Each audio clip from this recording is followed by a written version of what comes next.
الرحمن الرحیم الملک القدوس السلام المؤمن المحیمن العزیز الجبار المتکبر خالق البارئ المصور الغفار قہار الوہاب الرزاق الفتاح علیم القابض الباسط الخافض الرافع المعز المذل سمیع البصیر الحکم العدل اللطیف الخبیر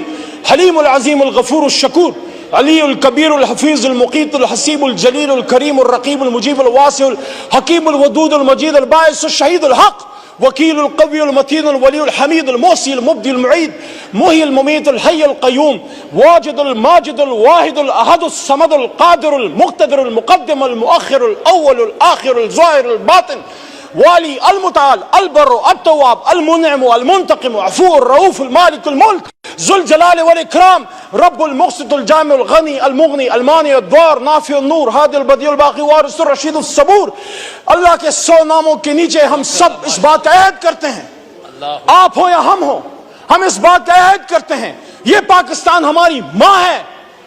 اپنی ماں سے زیادہ اس پاک سرزمین کے وفادار رہیں گے. سابق وزیر اعظم عمران خان نے یہاں پہ تقریر کرتے ہوئے جب امت مسلمہ کی لیڈرشپ یہاں پہ بیٹھی ہوئی تھی، انہوں نے کہا امت مسلمہ کی مردہ لیڈرشپ کو کہا کہ آؤ کھڑے ہو جاؤ، آؤ ایک اسلامک بلاک بناتے ہیں اور امت مسلمہ کے لیے کہتے ہیں. اور وہ مرد بحران جب باہر نکلا تو اس نے اسی طرح ہاتھ اٹھایا ہوا تھا، بدن پہ گولیاں کھا کے. عمران خان ڈرا نہیں تھا، جھکا نہیں تھا، خون نکل رہا تھا بدن سے لیکن ہاتھ مکہ بلند تھا اسلام کے دشمنوں، پاکستان کے دشمنوں کے خلاف، آپ کے خلاف نہیں. اور اس وقت آپ کہاں تھے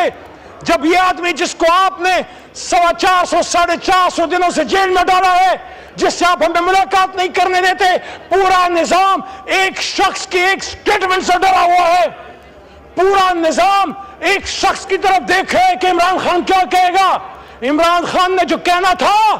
وہ صہیونیوں، نصرانیوں، یہودیوں اور ان کے گٹھ جوڑ کے بیچ میں یونائٹڈ نیشنز میں ایک بات کی تھی، and we will fight، ہم مقابلہ کریں گے. ہوش کے نہ کھلو، ہوش کے نہ کھلو. جب بھی وقت کا کوئی لیڈر پیدا ہوگا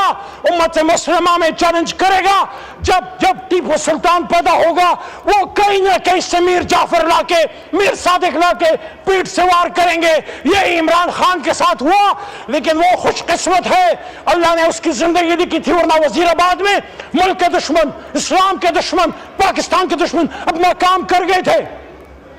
تو میرے دوستو، آپ آئین سازی کیجئے لیکن لوگوں کے سروں سے دوپٹے چھین کے نہیں.